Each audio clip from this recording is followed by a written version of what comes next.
पण will of the party नावाचा एक जो प्रकार त्यांनी अस्तित्वात आणला की पक्षाची इच्छा काय आहे, या अशा एका आर्टिफिशियल पक्षाची इच्छा काय आहे आणि ती इच्छा ही एकनाथ शिंदेच्या बाजूने अशा प्रकारचा निर्णय दिलेला आहे। सुप्रीम कोर्टाच्या निर्णयाचा अपमान करण्यात आलेला आहे। भरत गोगावले यांना मान्यता दिली नव्हती सर्वोच्च न्यायालयाने, त्यांची नेमणूक बेकायदेशीर आहे असं सांगितलेलं होतं। एकनाथ शिंदेची गटनेता म्हणून नेमणूक सुद्धा बेकायदेशीर आहे असं सांगितलेलं होतं।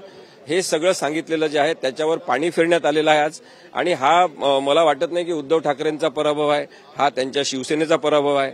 हा 10व्या परिशिष्टातल्या चुकीचे अन्वयार्थ काढून बेकायदेशीरता प्रस्थापित करण्यात आलेली आहे, त्यामुळे हा लोकशाहीचा पराभव आहे। आणि हे केवळ उद्धव ठाकरेंच्या विरुद्ध निकाल आहे म्हणून मी म्हणत नाही, मी एक कायद्याचा अभ्यासक म्हणून हे सांगू इच्छितो की अशा पद्धतीने जर कोणीही एखाद्या पक्षातून निवडून आल्यावर सुरतला जायचं, कोणालाही न सांगता आणखी आमदार जमा करायचे, गुवाहाटीला जायचं, गुवाहाटीहून मुंबईला यायचं आणि थेट विरोधी पक्षनेत्यासोबत संगनमत करून सरकार स्थापन करायचं राज्यपालांच्या मदतीने, हा जर प्रकार आपण आता पायंडा म्हणून ऍक्सेप्ट केलेला आहे निर्णयातून, तर अत्यंत चुकीचा पायंडा निर्माण झालेला आहे। राजकारण दूषित स्वरूपाचं प्रस्थापित करण्याचा प्रयत्न आज या निर्णयातून झालेला आहे। सुप्रीम कोर्टात दाद मागणार आहात? सुप्रीम कोर्टात याच्या विरुद्ध नक्कीच दाद मागण्यात येईल आणि सुप्रीम कोर्ट याच्यावर योग्य निर्णय देईल अशी अपेक्षा आपण नक्की करू शकतो, कारण की सर्वोच्च न्यायालयाने जवळपास 5 महिने या सगळ्या प्रकरणावर सुनावणी केली आणि त्यांना तो सगळं प्रकरण लक्षात आलेलं आहे।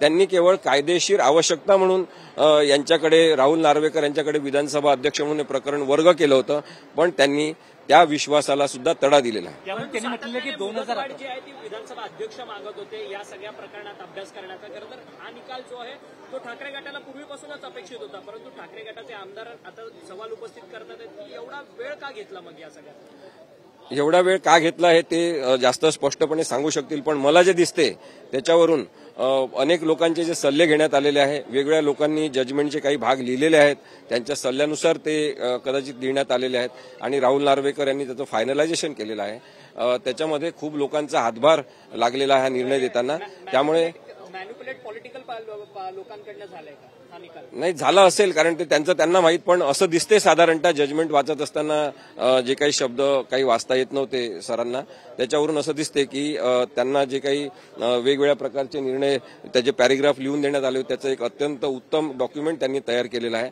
आणि त्या मेहनतीतून लोकशाहीचा अपमान झालेला आहे असं मला वाटतं। एक महत्वाचा आहे की एक महत्वाचा प्रश्न आहे की 2018ची जी घटना दुरुस्ती आहे त्यांनी मान्य केली नाही, म्हणजे वैध नाही म्हटलं, म्हणजे पक्षप्रमुख पद हे जे आहे ते नियमबाह्य असल्याचं म्हटलं, परंतु त्याच 2019 मध्ये मात्र त्यांचं ईव्ही फॉर्मवर उद्धव ठाकरेंची सही होती आणि तेच आमदार मात्र आता एकनाथ शिंदे पात्र नाही। तुम्ही हा अत्यंत योग्य मुद्दा उपस्थित केला आणि हा मुद्दा युक्तिवादात आलेला होता की त्याच एबी फॉर्मवर सही उद्धव ठाकरेंची पक्षप्रमुख म्हणून आहे आणि त्याच एबी फॉर्मच्या आधारे एकनाथ शिंदेपासून भरत गोगावलेंपासून सगळेजण जे पळून गेलेले 38 जण आहेत ते सगळेजण त्याच एबी फॉर्मवर आपले निवडणूक अर्ज भरलेले आहेत आणि निवडून आलेले आहेत, त्यामुळे त्यांनी स्वीकारलेलं आहे, त्याला आपण म्हणतो ॲब इनिशिओ, की प्रत्यक्ष दिसते की ते स्वीकारलेलं आहे त्यांनी त्यांचं प्रमुख पद, तर ते आपल्या कंडक्टमधून काहीतरी स्वीकारलेलं आहे, त्या गोष्टी त्यांनी मान्यच केल्या नाही। म्हणून मी म्हटलं की बाय कंडक्ट डिस्क्वालिफिकेशन जे आहे 21A मध्ये ते अमान्य केलेलं आहे, ते समजूनच घेण्यात आलेलं नाही आहे आणि त्याचा अर्थ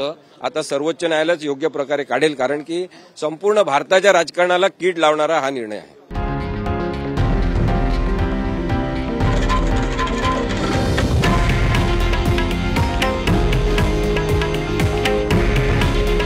हे आहे देशातील नंबर 1 न्यूज नेटवर्क आणि आपण पाहत आहात TV9 मराठी। काळजी तुमची, हित महाराष्ट्राचं।